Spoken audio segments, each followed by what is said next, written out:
It seems as if, in a sense, pop art was not only a reaction against abstract expressionism and the art that came before it, but also a commentary on it. And it's just almost impossible to do. Really? How much would the Brillo box bring? Well, I guess the current market value would be in the $200 class for that. And for the Kellogg's? Well, depending on the scale, in this case, twice as big, maybe twice as expensive. Well, isn't this sort of a joke, then, that you're playing on the public? No. It gives me something to do. The silver factory would be considered the first factory. Before that, it was the firehouse, which was a studio. So, but when the nickname factory came into being, the silver one on East 47th Street would be the first one, with the building name decorated with tin foil, and where all the happenings and the parties and the notoriety first started.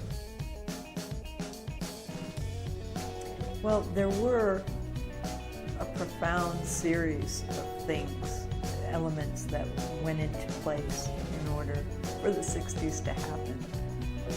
You had Roy and Klaus Oldenburg, Rosenquist. I mean, it was extraordinary. And the fact that they didn't compete with each other. It was very unusual to have a group of artists actually support each other. It was a very interesting time, and I think Andy personified, became the pop ethic. He lived and breathed it. He was the most visible. He took the most chances. He took the most heat because he was doing other things. Marie and Willard got to know Andy because of the filmmaking thing. And so Andy brought up that he needed an assistant, somebody he could trust, and, you know, maybe an artist-type person to help him with his silk screening, you know, to clean the screens after they were done. Because this was, you know, silk screening, especially if you're doing the large paintings, is not an easy process. It's a lot of work. 3 years after I graduated high school, I met Andy Warhol, and he asked me to come to work for him because he realized I had silk screening experience, and he needed someone to help him silk screen his paintings. We did most of the death and disaster paintings at the firehouse, and we did the Ethel Skull portrait there. We did the Tuna Fish disaster, the Elizabeth Taylor portraits, the Elvis Presley portraits. We actually did quite a lot of work there. And he did take ideas from people in the way of editing things. He asked a number of people what he should do, and then everybody thought what they said was what he would be doing. It's not. He would edit out, filter it.